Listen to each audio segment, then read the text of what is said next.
Seja bem-vindo ao Ensaio Geral de hoje, em que lhe trazemos a história de um bailarino fadista. Chama-se Jonas e lança hoje o seu disco de estreia, São Jorge. Mais à frente, a história da primeira praça de touros do país, que vai ser transformada num centro cultural no Alentejo. Também do Sul chega o cartaz do Festival Imaterial, que começa agora em Évora. Temos ainda uma peça de teatro sobre música para ver numa discoteca fechada, mas para já o destaque vai para a nova exposição internacional do Centro Cultural de Cascais, que dá a conhecer a obra dos maiores artistas dos últimos 100 anos.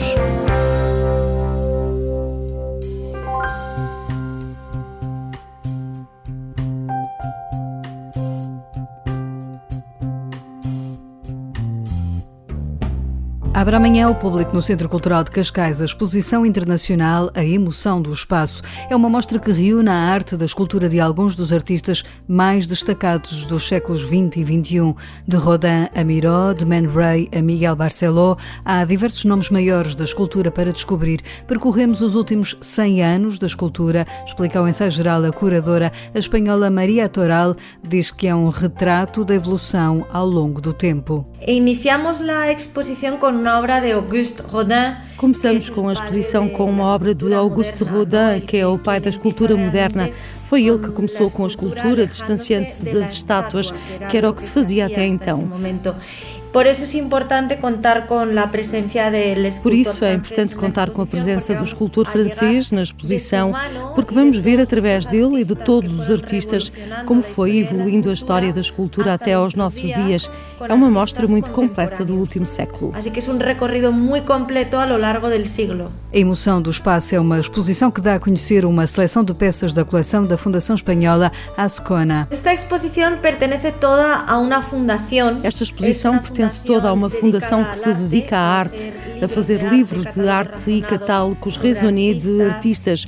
Faz tudo o que se relaciona com a arte e dedica-se também a colecionar arte. É uma seleção feita dentro de todo o acervo que esta fundação possui, mas com um sentido para se tentar perceber como evoluiu a história da arte. Que se compreenda como ha evolucionado a história da arte. Das vanguardas a movimentos artísticos como o cubismo, o modernismo, o surrealismo, mostra-se de tudo um pouco nesta nova exposição promovida pela Fundação Dom Luís em Cascais. Começamos com Rodin, mas seguimos com os cubistas. Começamos com Rodin, mas prosseguimos com os cubistas, com Julio González, que inventa o cubismo, depois os surrealistas e os dadaístas.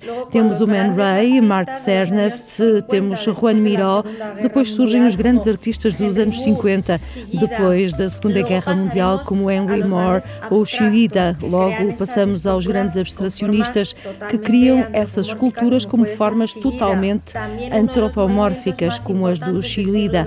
Também um dos movimentos mais importantes do século XX é a figuração. Por isso há obras de artistas como António López e terminamos a exposição com artistas contemporâneos como é o Miguel Barceló, que é um dos artistas espanhóis mais internacionais, mas também com uma obra muito interessante de um jovem artista espanhol. São nomes incontornáveis da escultura internacional para ver em Cascais, onde poderá também apreciar os vários materiais que os artistas foram explorando ao longo do tempo na escultura. É a ideia de que quando uno entra na exposição pode haver essa evolução. Ficamos com a ideia, quando entramos na exposição, da evolução, não só nas formas, em temas, em materiais, como também como os escultores foram variando a forma de enfrentar a arte de esculpir. Começamos com as formas de bronze, mas poderemos ter ferro, aço inoxidável, madeira, chumbo e até pó de mármore. Mostra todas essas técnicas e temáticas. Mostra todas essas técnicas, todas essas temáticas, porque há obras que têm uma temática muito óbvia, outras que não a têm, por isso pode ver-se as diferentes interpretações que foram fazendo os artistas da forma de esculpir ao longo de um século. Esculpir durante todo um século. Maria Toral, a curadora da exposição de escultura A Emoção do Espaço, que abre este sábado no Centro Cultural de Cascais e que poderá visitar até 3 de outubro.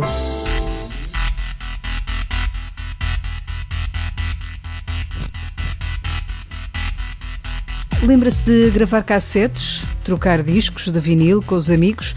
parte dessa memória, o epicentro da peça de teatro em cena no Lux Frágil. Aquilo que ouvíamos é o título da peça criada por Joana Craveiro, que poderá ver até ao próximo dia 25. Ao ensaio geral, a atriz e encenadora do Teatro do Vestido explica como nasceu a ideia de fazer esta peça em torno da música e da forma como antes era escutada. Este espetáculo nasceu deste desejo de explorar estas memórias de um consumo cultural mais ou menos alternativo e uma espécie de contracultura de pequeno nicho ali nesta zona temporal entre o final dos anos 80 e o início dos anos 90, por isso parte muito também das nossas experiências pessoais, que partiu dessas partilhas que nós fizemos e dessas mostras dos nossos acervos documentais com respeito àquilo que nós ouvíamos, precisamente, como o título do espetáculo indica. E basicamente a vontade era fazer um espetáculo que tivesse muita música, que fosse música original, mas também música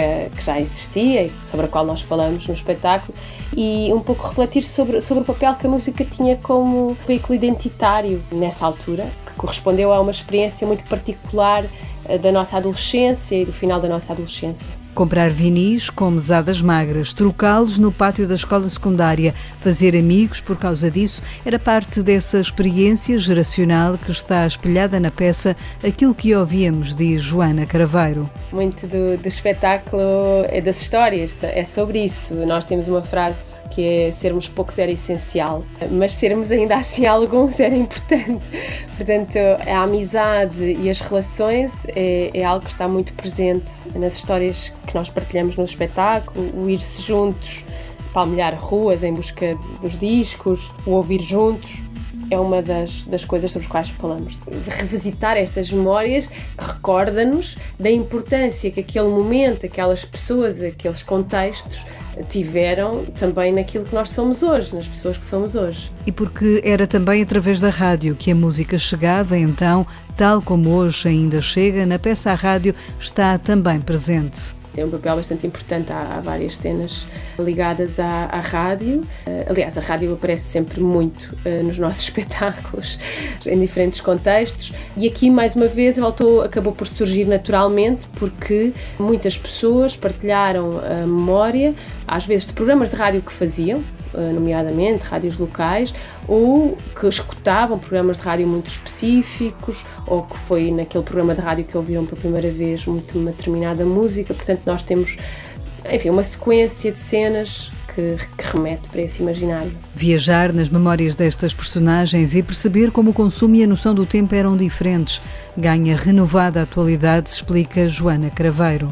Nós falamos de uma coisa na peça que era um tempo, já que havia tempo, nós não sabíamos bem de onde é que vinha aquele tempo, porque todas as coisas demoravam tempo para se conseguir e portanto havia que fazer um esforço, se fosse para ouvir aquela música, para ir à procura, e eu creio que nós estamos num tempo, neste momento, numa contingência que tem um pouco disso. Por exemplo, fazer teatro é, neste momento, muito difícil, com todas as regras e aquilo que implica, não é? Todos acreditamos que a cultura é segura e eu tenho essa profunda convicção, mas estamos realmente obrigados a uma série de regras. Tudo isto acaba por ser um ato de resistência enorme, por ser muito mais fácil, se calhar, não fazer.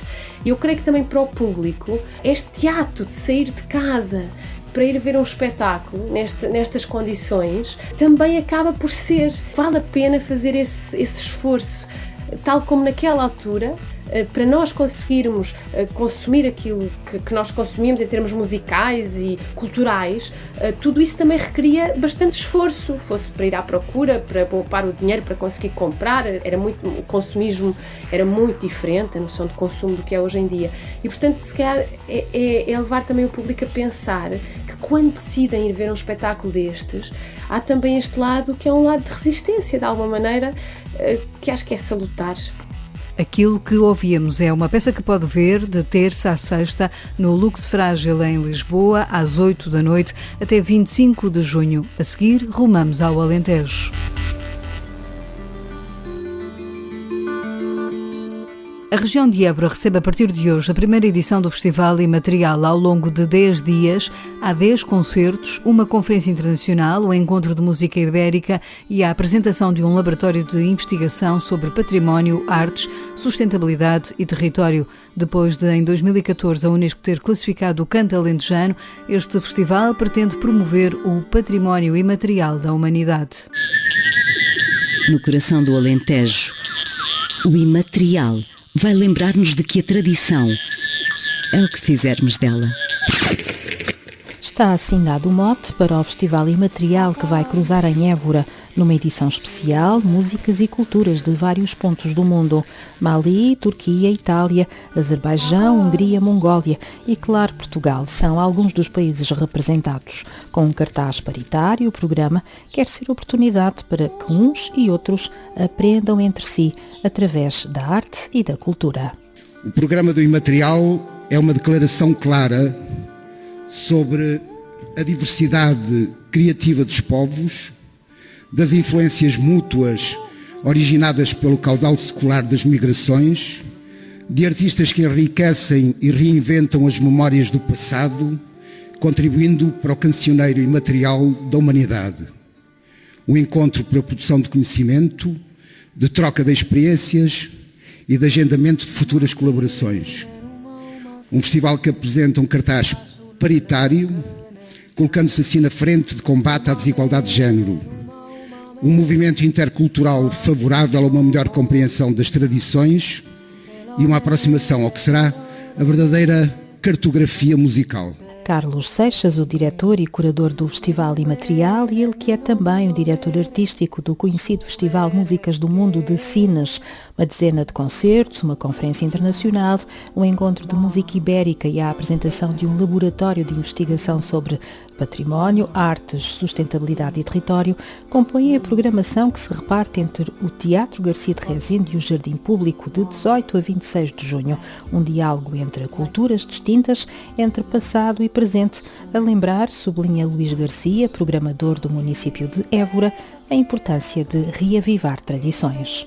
Na verdade, as tradições devem ser resgatadas da poeira dos tempos e projetadas para o futuro, reforçando, na verdade, a relação identitária que as pessoas têm com os lugares, com os patrimónios físicos, e nada melhor que o património imaterial, que as músicas dos povos do mundo, para estabelecer essa mediação sobre esses lugares. Lugares e pessoas, de tudo se faz a cultura, vetor absolutamente indispensável para uma cidade como Évora, candidata à capital europeia da cultura. Ele insere-se exatamente numa perspectiva multicultural, que olhamos a cultura como um vetor estratégico para o desenvolvimento, é um dos vetores estratégicos para o desenvolvimento, a capacidade de juntarmos, em vez de dividir, juntarmos as pessoas, termos a capacidade de nos ouvirmos uns aos outros, e a ideia de que um festival não é só espetáculo, que um festival são residências, que o festival são relações entre diversos grupos que vêm, se conhecem e permitem encontrar coisas diferentes no outro, que se valorizam a si próprios, julgo que é absolutamente fundamental. Declarações do Presidente da Câmara Municipal de Évora, Carlos Pinto Sá, que o vereador do Pelour da Cultura, Eduardo Luciano, complementa nestes tempos de incertezas.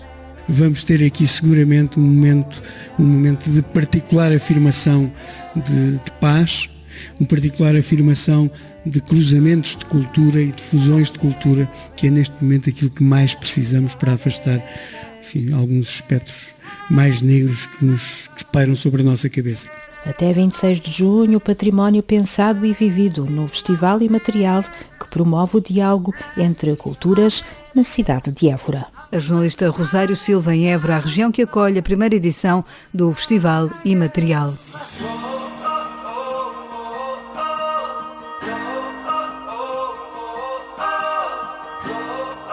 Em pleno Alentejo, há um projeto de um novo centro cultural a nascer naquela que é a mais antiga praça de touros do país, na pequena aldeia de Azaruja. Nos arredores de Évora, uma associação está a angariar verbas para recuperar esse espaço há muito votado ao abandono. Está em ruína há mais de uma década, remonta ao século XVII, XVIII a própria praça. O registro inicial que existe é de 1860, através de um censo que foi feito na região. É a primeira praça de touros edificada, portanto passou de um toril para a praça de touros edificada, e há uns estudiosos que dizem que serviu de inspiração, por exemplo, à Praça de Touros do Campo Pequeno. José Chaves, o presidente da Associação Zaratan, que está a reunir verbas para recuperar esta emblemática Praça de Touros. O objetivo da Zaratan, com o crowdfunding, é o de, através do apoio público de pessoas individuais ou entidades coletivas, acelerarmos o processo de reconstrução da Praça de Touros e da ativação da mesma praça para um centro cultural novo. Nós já temos cerca de 100 mil euros de donativos de sócios e de mecenas, e precisamos de mais de 250 mil euros para acelerar e em 2 anos termos a praça pronta para ser inaugurada. No futuro, este centro cultural irá acolher exposições, concertos, performance, cinema, entre outras atividades, mas primeiro terá de reunir verbas para a sua recuperação e para isso também poderá contribuir. Pode ir tanto à página de Facebook da Zaratan como ao website da Zaratan. A partir daí vão ver um sinal a dizer crowdfunding, clicam nesse crowdfunding e depois podem dar o valor que quiserem. Nós, para além de uma pessoa individual poder dar o valor que quiser, também temos à venda pósteres, cotas de sócio anuais, residências artísticas, e se for uma entidade responsável socialmente, também poderá apoiar-nos através de nos contactar e falarmos. No ensaio geral, escutamos agora outras sugestões de Guilherme de Oliveira Martins, o nosso colaborador do Centro Nacional de Cultura, que nos deixa ideias de leitura e nos fala também do novo Festival Imaterial de Évora. O que é o património cultural imaterial? É o que se transmite de geração em geração como tradição, costume, arte. No Festival Imaterial de Évora, de 18 a 26 de junho, cruzam-se músicas e culturas do Mali, Turquia, Itália, Azerbaijão, Hungria, Mongólia e, naturalmente, Portugal. Há um diálogo de culturas distintas entre o passado e o presente, entre as pedras vivas e as pedras mortas. Os concertos realizam-se no Teatro Garcia de Rezende e no Jardim Público de Évora. Trata-se de agitar ideias em torno dos legados das gerações e do tempo. Paisagens, artes, monumentos, museus, arquivos, laboratórios de investigação, aprendizagem e pedagogia, pensamento e ação, concertos e conferências, diálogo entre o grupo de cantares de Évora e a música da Sardanha. O fenómeno cultural precisa de imaginação e de conhecimento, de reflexão e prática. Como poderemos, afinal, superar as dificuldades atuais? Aquilo que ouvíamos tem texto e direção de Joana Craveiro e fala-nos da memória, da música e da sua importância. Comprar discos de vinil, fazer gravações nas antigas cassetes, recordar quando aquilo que ouvíamos era muito daquilo que nós éramos ou como a música nos conferia uma identidade. E assim viajamos entre histórias pessoais que perduram no tempo. A música dos anos 80 e 90 no Lux Frágil, numa coprodução do São Luís e do São João. Por fim, um livro, de Shusaku Endo. A Dom Quixote publicou Rio Profundo, o último romance que o autor escreveu em 1993. Nas margens do Ganges, os protagonistas perguntam-se sobre questões essenciais. Existe vida depois da morte? Os mortos reencarnam? O sagrado é uma mistificação? Todas as religiões se equivalem? E há uma procura de hipóteses. E Sobe está atento ao transcendente porque perdeu a grandeza do banal. Mitsuko pensa na liberdade como entrega aos outros. Otsu encontra Jesus na atividade de transportar os hindus mortos que não chegam ao Ganges. E perguntamos, haverá afinal uma esperança?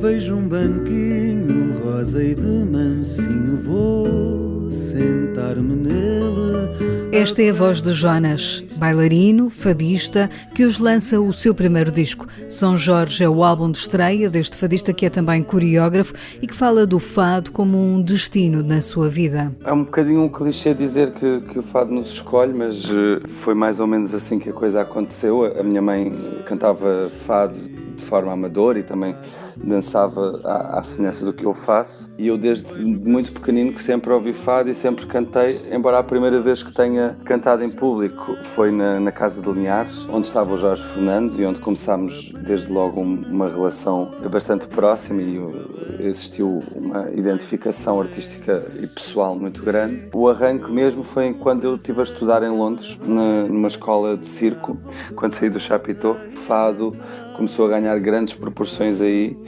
Cantei assim nos sítios mais variados e mais inacreditáveis que se possa imaginar. Decidi então nessa altura voltar a Portugal para gravar um álbum de fado, coisa que aconteceu logo em 2011 com Rosa Negra e agora a solo com este São Jorge, uma coisa mais pessoal, mais biográfica. A minha primeira apresentação como cantautor, um projeto completamente diferente. São Jorge é, como Jonas explica, autobiográfico e um disco onde está também a cidade de Lisboa. O disco São Jorge ele é um testemunho de um cidadão de Lisboa, de alguém que cresceu, que viveu a sua infância e adolescência em Lisboa. Uma chamada de alerta para algumas coisas que se calhar a maior parte das pessoas às vezes não repara. É um projeto extremamente pessoal, muito autobiográfico, como já disse, um testemunho um pouco da minha visão do ambiente português e lisboeta. Não diria 100% pessoal, diria 90% ou 80%, porque de facto os arranjos do Jorge Fernando e a produção do álbum em estúdio foram muito, muito importantes. Eu acho que não existiria ninguém que conseguisse ler as minhas melodias e as minhas letras e que lhes conseguisse dar um arranjo com tanto entendimento como o Jorge Fernando fez. Jorge Fernando assina a produção deste primeiro disco de Jonas. São Jorge será apresentado ao vivo pela primeira vez no Centro Cultural de Belém no próximo dia 8 de julho, ao ar livre, na Praça Central, desenhada pelo arquiteto Ricardo Beck-Corden e montada em blocos de cortiça. É lá que poderá escutar Jacarandá, o single de apresentação do disco. O Jacarandá aqui ele assume um pouco uma dimensão de metáfora, uma árvore que floresce, uma árvore que perde a folha, uma árvore que volta a ganhar a folha, um pouco como as fases que vamos ultrapassando. Ela, com a idade, a casca também vai ficando mais enrugada. É considerada uma madeira de luxo e muito utilizada para instrumentos musicais. Eu sempre tive um fascínio enorme por esta árvore de grandes dimensões que floresce, porque normalmente as árvores que florescem não têm aquele tamanho. E por ser uma árvore também muito conectada com o Brasil, o fado nasce e as origens são encontradas no Rio de Janeiro e em Lisboa. Eu sempre achei este paralelismo também muito interessante. Mas o tema em si nasceu de uma performance de um laboratório de criação artística que fiz com a Clara Andermatt, e na altura entregava 2 frases por preencher a várias pessoas, que era eu nasci para e eu vou morrer para. E os meus amigos e as pessoas que decidiram responder a este desafio entregavam-me listas. E esta música surgiu de várias frases e da entrega dessas listas. Óbvio que a maior parte das frases correspondem à minha vida e são mais biográficas, mas estão ali frases também de outras pessoas, e o curioso é que as pessoas que iam ver a performance e que ouvem este tema pensam que o tema é só meu e é biográfico, mas não, ele é uma história comum de várias pessoas e ele assume-se um bocadinho com essa biografia coletiva. É com Jonas e este Jacarandá que fechamos o ensaio geral de hoje, que teve sonorização de José Luís Moreira. Voltamos de hoje a 8 dias. Vamos estar no Teatro Nacional Dona Maria II em Lisboa para lhe trazer as novidades do cartaz daquela sala de espetáculos. Até lá, boa noite e bom fim de semana. Pergunto aos meus botões como será ser velho, enrugado toda a vida, presa às costas, lá atrás a ganhar pó. Penso nos netos que vou ter, se vão gostar do avô, ir ao cinema juntos, ver a Disney, e no medo de estar só encarnação insustentável, a leveza do meu ser. Vidas passadas, karma bom e mau, no momento de morrer. Regresso a mim, olho para cima, jacarandá, alto e sereno. Fecho os meus olhos para sentir o entardecer.